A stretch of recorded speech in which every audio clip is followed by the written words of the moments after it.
முதலமைச்சராக இருக்க முடிகிறது என்று சொன்னால் அந்த மனநிலையை தந்தை பெரியார் மாற்றினார், பேரறிஞர் அண்ணா மாற்றினார். இந்த நாட்டு மக்களுடைய மனநிலை மாறியதனுடைய விளைவு கலைஞர் அவர்கள் 5 முறை நாடாண்டது மட்டுமல்ல, ஒரு குடிசையிலே தொடங்கப்பட்ட இருவண்ண கொடியினுடைய லட்சியம் டெல்லியிலே இருக்கின்ற நாடாளுமன்றத்திலே 13 அமைச்சர்களை தேர்ந்தெடுத்து அங்கே ஒரு தேசிய முன்னணி என்றும் ஜனநாயக முற்போக்கு கூட்டணி என்று சொல்லும் அங்கே மத்தியிலே இருக்கின்ற ஆட்சியிலே பங்கெடுத்து இந்த தமிழ்நாட்டுக்கு வேண்டிய சட்ட திட்டங்களை நல்ல திட்டங்களை எல்லாம் கொண்டு வந்து அது தங்க நாற்கர திட்டமாக இருந்தாலும் சரி, சேது கால்வாய் திட்டமாக இருந்தாலும் சரி, கடல் நீரை குடிநீராக மாற்றுகின்ற திட்டமாக இருந்தாலும் சரி, அகல ரயில் பாதைகள் எல்லாம் மீட்டர் கேஜ் ரயில் பாதைகள் எல்லாம் அகல ரயில் பாதைகளாக மாற்றுவதாக இருந்தாலும் சரி, பல்லாயிரம் கோடி ரூபாயிலே இங்கே திட்டங்களை கொண்டு வந்து போடுவதற்கு ஏறத்தாழ ஒரு 20 ஆண்டு காலம் மத்திய அரசிலே பங்கேற்றதனுடைய விளைவு இன்றைக்கு நாம் தமிழ்நாட்டிலே முன்னேற்றம் கண்டிருக்கிறோம் என்று சொன்னால் அந்த தலைவருடைய தலைமை 4வது தலைமை. அவர் மறைந்த பிறகு தளபதி மு.க. ஸ்டாலின் இதோ நான் இருக்கிறேன், இங்கே இருக்கின்ற ஊடகங்கள் எல்லாம் பத்திரிகைகள் எல்லாம் கலைஞர் மறைந்த பிறகு ஒரு வெற்றிடம் இருக்கிறது என்று பேசினார்கள்.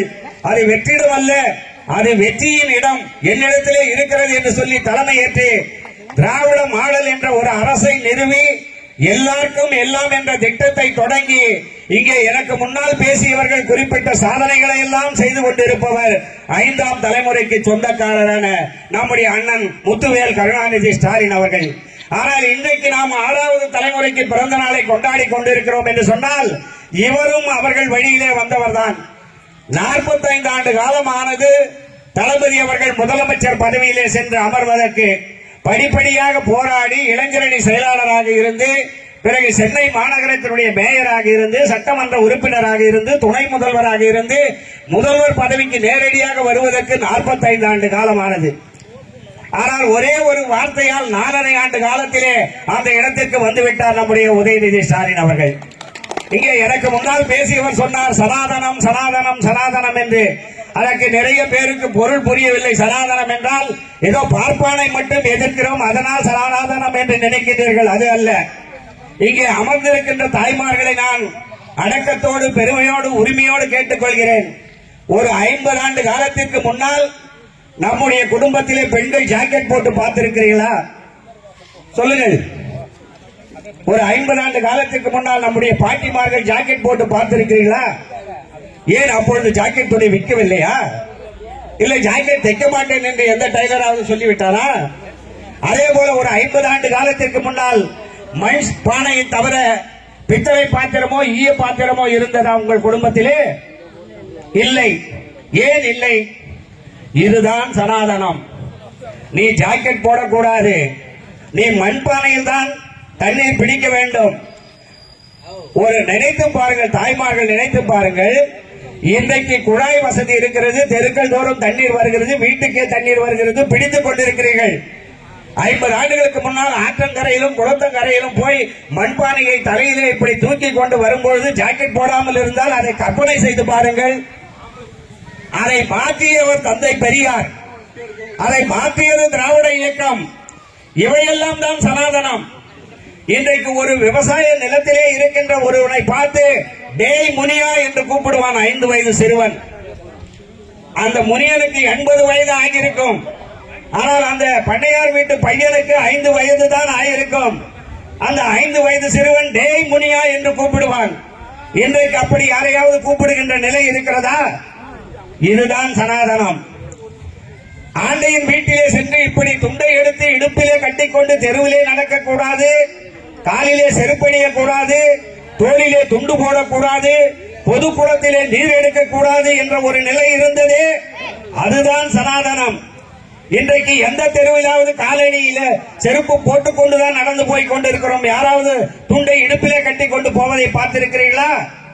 இந்த நிலையை மாற்றியவர் பேரறிஞர் அண்ணாவும் தந்தை பெரியாரும். இடுப்பிலே கட்டி கொண்டிருந்த துணியை எடுத்து தோளிலே துண்டாக போட செய்தவர் பேரறிஞர் அண்ணா. இன்றைக்கு திராவிட முன்னேற்ற கழக கூட்டத்திலே எங்களுக்கெல்லாம் நீங்கள் சால்வை அணிவிக்கிறீர்கள், துண்டு அணிவிக்கின்றீர்கள், எதிரே இருக்கிறவர்கள் துண்டு அணிந்து கொண்டிருக்கிறீர்கள் என்று சொன்னால் அது சுயமரியாதையின் அடையாளமே தவிர அது மதிப்பு மரியாதை கிடையாது. உன்னை எவன் இடுப்பிலே துண்டு கட்ட வேண்டும் என்று சொன்னாரோ அவனுக்கு எதிராக ஏதோ தோளிலே போட்டுக் கொண்டு போகிறேன் பார் என்று அவனுக்கு சொல்லாமல் சொல்லுகின்ற சுயமரியாதை தான். அதுவும் சனாதனத்தை எதிர்க்கின்ற நிகழ்ச்சி தான். இத்தனையும் செய்துவிட்டு இன்றைக்கு சாதனையினுடைய உச்சமாக 510 வாக்குறுதிகளை தேர்தல் நேரத்திலே நாங்கள் தந்தோம். அதிலே 400 வாக்குறுதிகளை இன்றைக்கு நிறைவேற்றி இருக்கிறோம். இங்கே தம்பி பேசினார், அதற்கு முன்னால் தலைமை கழக பேச்சாளர் இளஞ்செழியன் பேசினார். இன்றைக்கு மருத்துவர் ராமதாஸ் அவர்கள் ஒவ்வொரு ஆண்டும் மாதிரி பட்ஜெட்டை வெளியிடுவார். அது என்னவென்று சொன்னால் விவசாயிகளுக்கு பட்ஜெட் எப்படி இருக்க வேண்டும் என்று மாதிரி பட்ஜெட்டை சொல்லுவார். ஆனால் கடந்த 4 ஆண்டு காலமாக அவர் மாதிரி பட்ஜெட் விட வேண்டிய அவசியமே இல்லாத அளவிற்கு எங்களுடைய முத்துவேல் கருணாநிதி ஸ்டாலினாக இருக்கக்கூடிய முதல்வர் அவர்கள் விவசாயத்திற்கென்றே தனி பட்ஜெட் போட்டு ஆண்டுக்கு 20,000 கோடி ரூபாயை விவசாயிகளுடைய நலனுக்காக ஒதுக்குகின்ற ஒரே ஆட்சி திராவிட முன்னேற்ற கழக ஆட்சி. அது மட்டுமல்ல, அவர் தமிழ் குடிதாங்கியாக இருந்து பிற்படுத்தப்பட்ட மக்களுக்கு 20% இடஒதுக்கீடு வேண்டும் என்று போராடினார். அன்றைக்கு எம்ஜிஆர் மருத்துவமனையில் அமெரிக்காவிலே படுத்துக் கொண்டிருந்த காலம் போலீஸ் துப்பாக்கி சூடு நடத்தப்பட்டு 23 பாட்டாளி மக்கள் கட்சிகள் மாண்டு போனார்கள். அந்த 23 பேர் குடும்பத்தையும் 89ஆம் ஆண்டு ஆட்சிக்கு வந்த தலைவர் கலைஞர் அவர்கள் தமிழ் வழி தமிழ் காவலர் திட்டத்திலே சேர்த்து 3,500 ரூபாய் அந்த இறந்த குடும்பத்திற்கு இன்று வரை கொடுத்துக் கொண்டிருக்கிறோம். சட்ட ரீதியாக கொடுத்துக் கொண்டிருக்கிறோம். அந்த 23 பாட்டாளி மக்கள் கட்சியை சேர்ந்த குடும்பங்களுக்கும் மாதம் 3,500 ரூபாயை தமிழ் வளர்ச்சி கழகத்தின் சார்பாக வழங்கிக் கொண்டிருக்கிறோம் என்று சொன்னால் இது அவர்கள் கேட்டுக் கொடுக்கவில்லை. அதே போலதான் 115 ஜாதிகளை உள்ளடக்கி அன்றைக்கு மருத்துவர் ராமதாஸ் கேட்ட 20% இடஒதுக்கீடை நாங்கள் வழங்கினோம். அன்றைக்கு மறைந்த வன்னிய அடிகளார் அவர்கள் கலைஞரை அழைத்து அதற்காக பாராட்டு விழா நடத்தினார். போராட்டமாக நாங்கள் நடத்தினோம், உயிர் தியாகம் செய்தோம், சிறையை நிரப்பினோம். ஆனால் இதற்கு முன் இருந்தவர்கள் எங்களை கண்டுகொள்ளவே இல்லை. தமிழக தலைவர் கலைஞர் அவர்களே, நாங்கள் கேட்காமலேயே 20% இடஒதுக்கீடை எம்பிசி என்று போட்டு எங்களுடைய வாழ்க்கையிலே ஒளியை ஏற்றினீர்களே, அதற்காக உங்களை நாங்கள் பாராட்டுகிறோம் என்று பாராட்டு கூட்டம் போட்டாரே, அதையும் நாங்கள் வன்னிய மக்கள் கேட்டு செய்யவில்லை. எல்லாருக்கும் எல்லாம் என்ற நிலை போய் சேர வேண்டும் என்பதற்காக செய்தோம். அது மட்டுமல்ல, இன்றைக்கு மத்தியிலே அன்புமணி ராமதாஸ் அவர்களை மத்திய அமைச்சராக இருப்பதற்கு அன்றைக்கு காரணமாக இருந்தவர் இந்த கூட்டணியிலே இருந்த ராமதாஸ் அவர்கள் கேட்டுக்கொண்டதற்கு இணங்க அவரை மாநிலங்களவை உறுப்பினராக ஆக்கி மத்தியிலே அவருக்கு சுகாதாரத்துறை அமைச்சர் பதவியை பெற்று தந்தவர் தலைவர் கலைஞர் அவர்கள். அது மட்டுமல்ல, இன்றைக்கு அந்த இடஒதுக்கீட்டிலே 10.5% இடஒதுக்கீடு எங்களுக்கு தனியாக வேண்டும் என்று கேட்கிறார்கள். நாங்கள் அவர்களுக்கு அன்போடு தெரிவித்துக் கொள்கிறோம். 115 ஜாதிகள் அதிலே வருகிறது. அந்த 115 ஜாதிகளிலே மற்ற ஜாதிகளிலே படித்த மாணவர்கள் இல்லாத காரணத்தால் 20% அனுபவித்துக் கொண்டிருப்பவர்கள் பாட்டாளி மக்கள் கட்சியை சேர்ந்தவர்கள். ஆனால் நீங்கள் கேட்கின்ற 10.5% கிடைத்துவிட்டால் அதில் 10 பேர் வீட்டுக்கு திரும்பி வந்து விடுவார்கள். உங்களுடைய சமுதாய மக்களினுடைய உணர்ச்சியை தூண்டி இன்றைக்கு நாடு முழுவதும் நீங்கள் போராட்டத்தை நடத்தி கொண்டிருக்கிறீர்கள். அந்த போராட்டத்தின் வழியிலே நாங்கள் நிறைவேற்றினால் 20 பாட்டாளி மக்கள் கட்சியை சேர்ந்தவர் வேலைக்கு சென்றவர்களிலே 10 பேர் வீட்டுக்கு வர வேண்டிய நிலை வந்துவிடும். இதைத்தான் நீங்கள் விரும்புகிறீர்களா? அது மட்டுமல்ல, ஜாதிவாரி கணக்கெடுப்பு நடத்த வேண்டும் என்று அவர்கள் கோரிக்கை வைக்கிறார்கள். ஜாதிவாரி கணக்கெடுப்பு பீகாரிலே நடத்தப்பட்டது, ஆந்திராவிலே நடத்தப்பட்டது, ஒரிசாவிலே நடத்தப்பட்டது. ஆனால் உச்ச நீதிமன்றம் என்ன சொன்னது தெரியுமா? ஜாதிவாரி கணக்கெடுப்பு நடத்துகின்ற உரிமை மத்திய அரசுக்கு மட்டும்தான் உண்டு, ஒன்றிய அரசுக்கு மட்டும்தான் உண்டு. நீங்கள் எடுத்த ஜாதிவாரி கணக்கெடுப்பு செல்லாது என்று சொன்னார்கள். தயவு செய்து சிந்தித்து பாருங்கள்.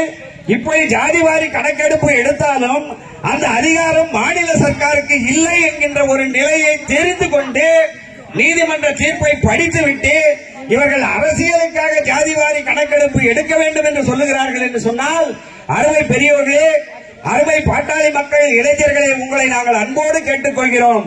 அரசியலிலே தெளிவு பெறுங்கள், சிந்தித்து பாருங்கள். இன்றைக்கு நாங்கள் செய்கின்ற திட்டங்களை எல்லாம் இன்றைக்கு உங்கள் சமுதாயத்தை சேர்ந்தவர்களும் தான் பெற்றுக் கொண்டிருக்கிறார்கள். அது கல்வியானாலும் வேலை வாய்ப்பானாலும் இடஒதுக்கீடானாலும் எந்தவித இதுவும் இப்ப 1000 ரூபாய் கொடுக்கிறோமே, பாட்டாளி மக்கள் கட்சி சேர்ந்த பொம்பளைங்களுக்கெல்லாம் கொடுக்காத ஸ்டாலின் திட்டம் போட்டுக்கிறாரா? தயவு செய்து பாருங்க.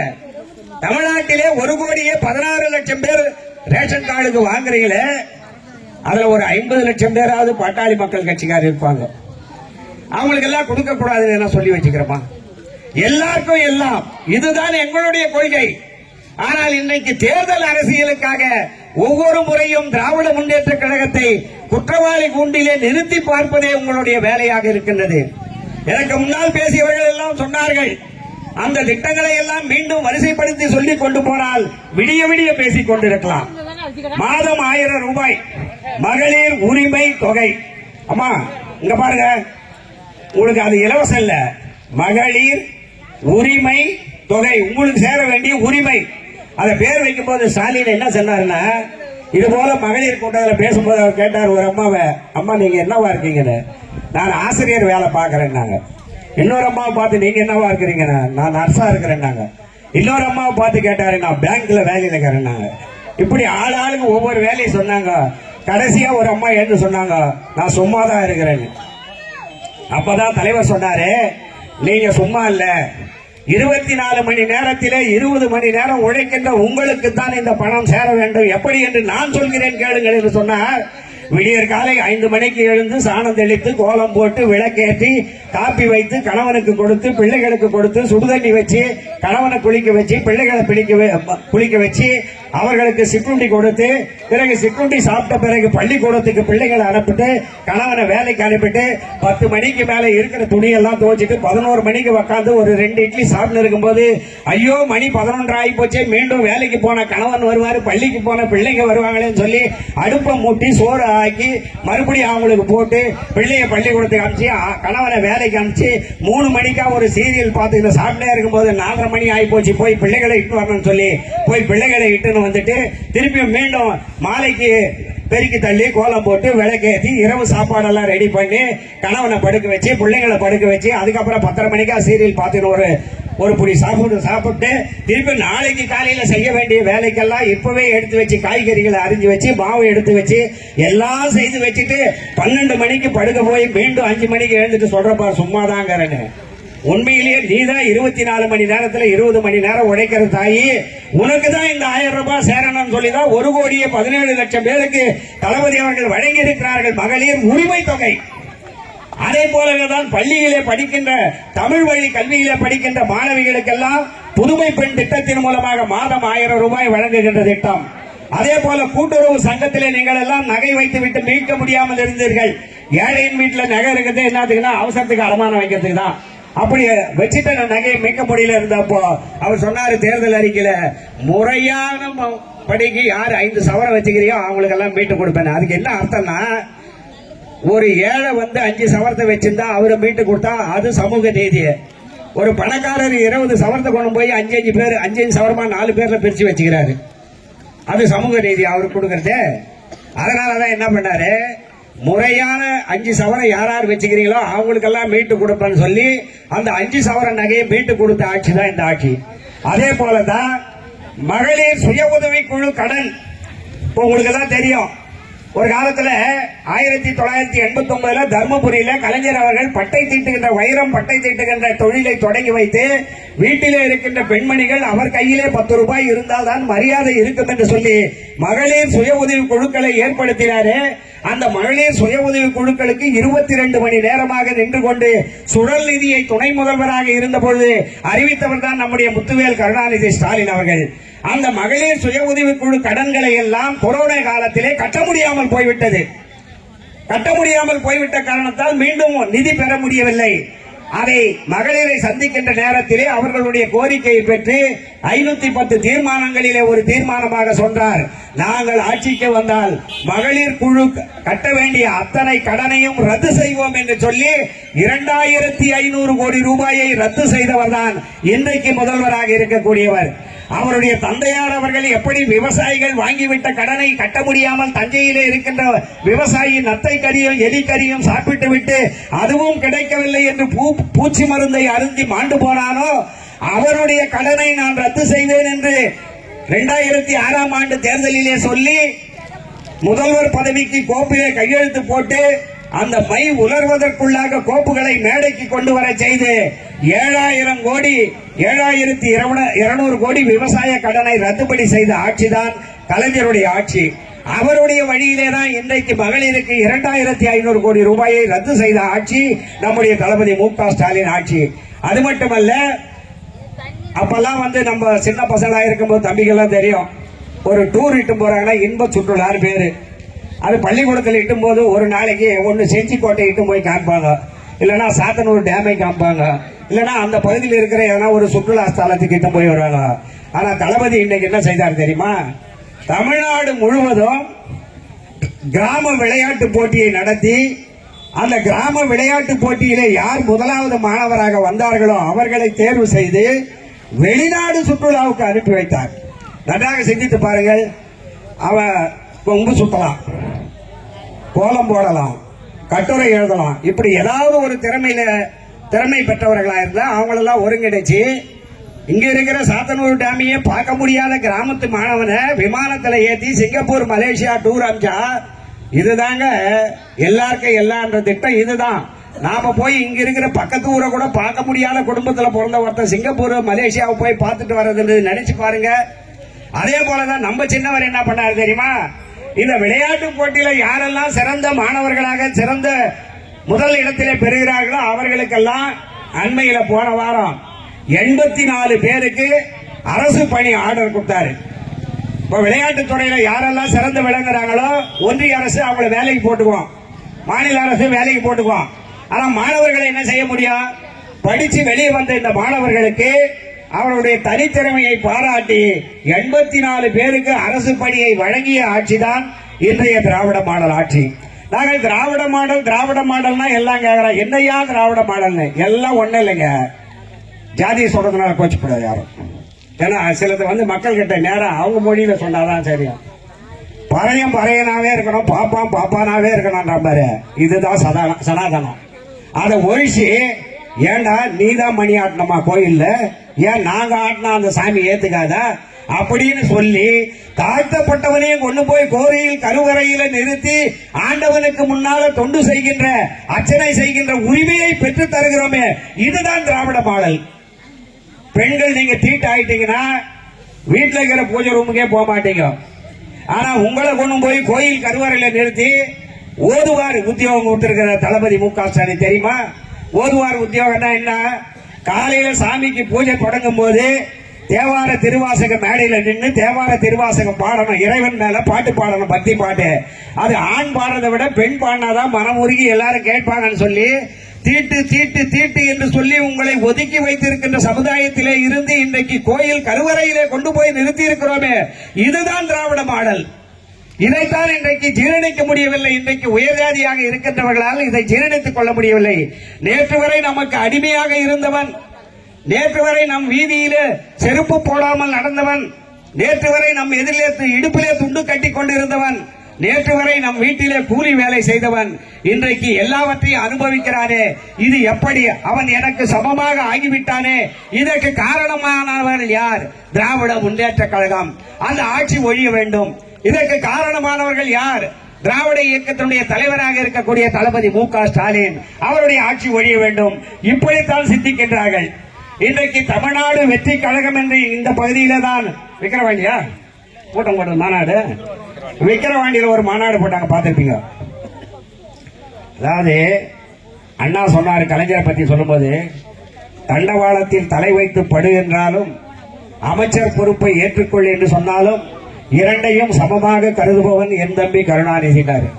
இந்த இயக்கம் தொடங்கி பல பேரை பலி கொண்டிருக்கும். மொழி போராட்டத்திலையும் இன போராட்டத்திலையும் பல பேர் செத்து சுண்ணாம்பாகி மிசாவை அனுபவிச்சு பாளையங்கோட்டை சிறையை பார்த்து தண்டவாளத்துல தலை வைத்து படுத்து எத்தனை குடும்பம் திமுக குடும்பம் காணாம போயிருக்கு தெரியுமா? இந்த நிலை வர்றதுக்கு இன்னைக்கு மேடையில எல்லாம் வெள்ளை ஜல்லியமா நாம கட்டி நிக்கிறோம்னா இதுக்கு பின்னால பல லட்சம் பேர் உயிர் தியாகம் செய்திருக்கிறாங்க, பல லட்சம் பேர் ரத்த தானம் செய்திருக்கிறாங்க, பல லட்சம் பேர் குடும்பங்களை இழந்திருக்கிறார்கள்.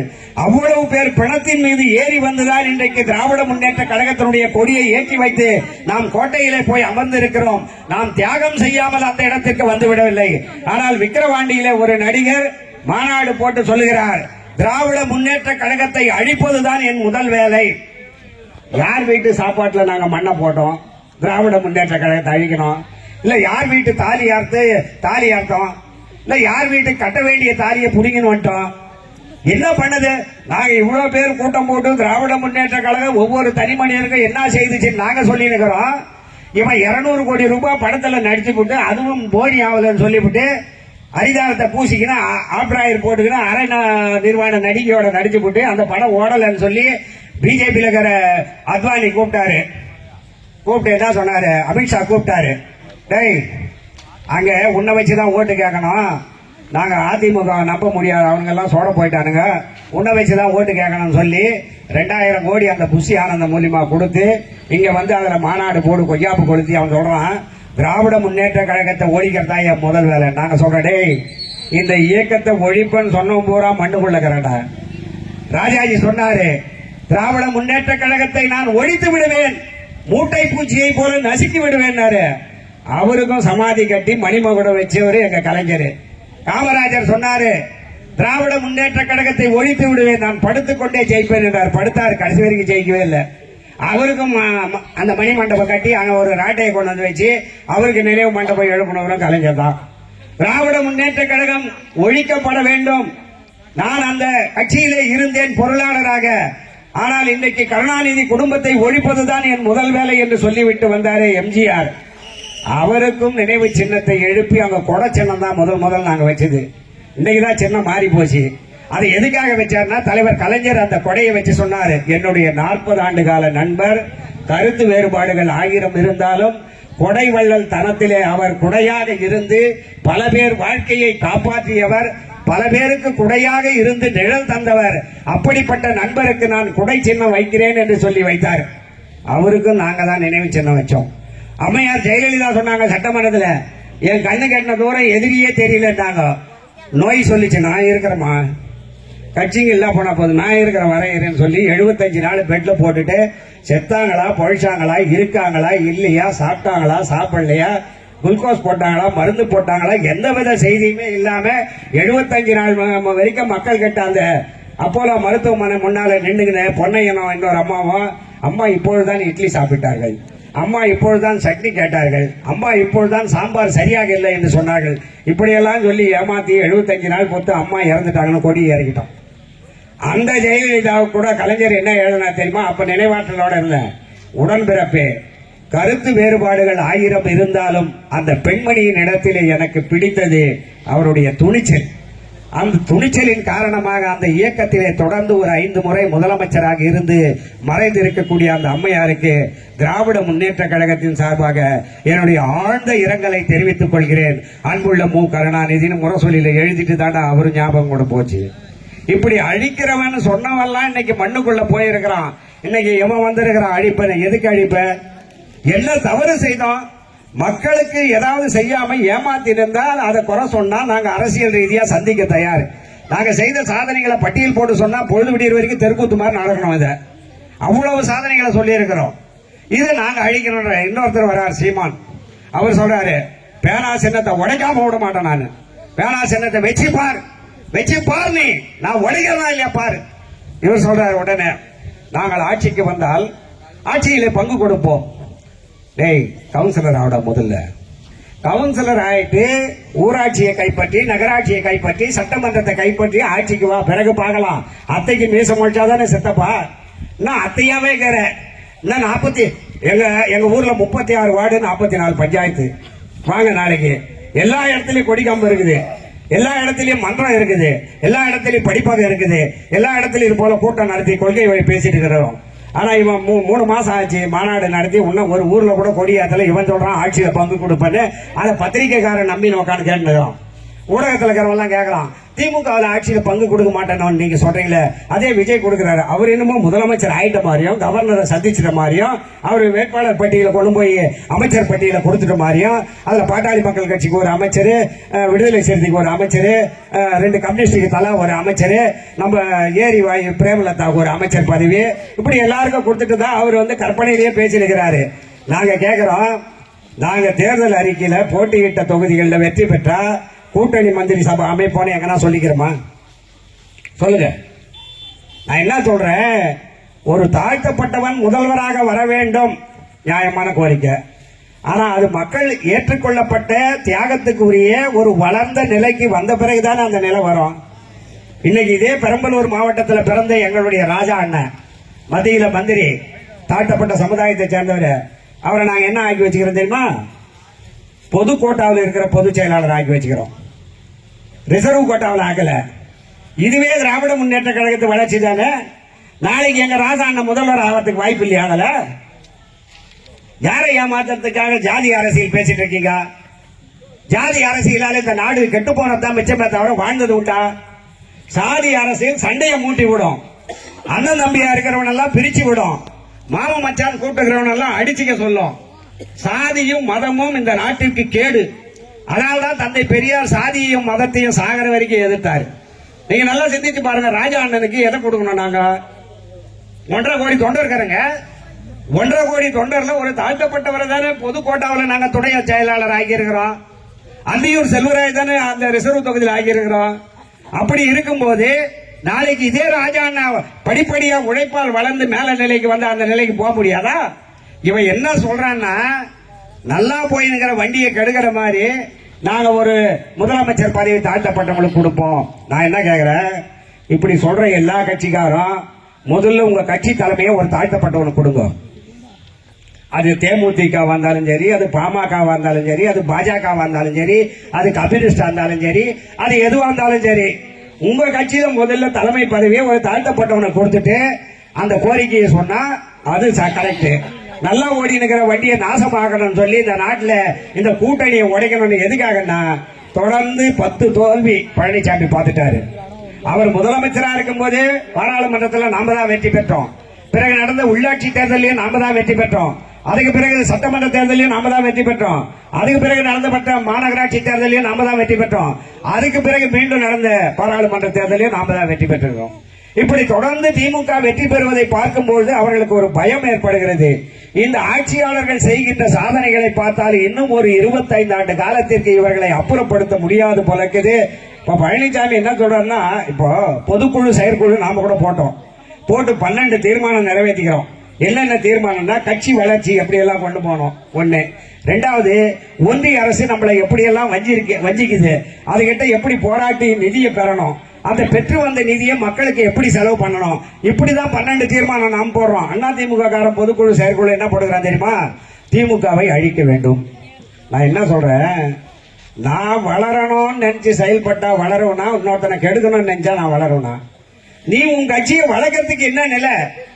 2வதுலயே ஒரு பாலம் வரும், 4 பசுமாடு மேய்ஞ்சிட்டு இருக்கும், அதை அடிச்சு சாப்பிடணும்னு ஒரு சிங்கம் வரும். இந்த 4 ஒற்றுமையாகிறதுனால அடிச்சு சாப்பிட முடியாது. இந்த சிங்கம் ஒவ்வொரு பசுமாடா பார்த்து கலகம் வைக்கும். உடனே இந்த 4 பசுமாடும் தனித்தனியா போய் மேய ஆரம்பிச்சிடும். உடனே இந்த சிங்கம் ஒவ்வொன்றத்தையும் அடிச்சு சாப்பிடும். இன்றைக்கு மத்தியிலே இருக்கின்ற மோடி தான் அந்த சிங்கம்.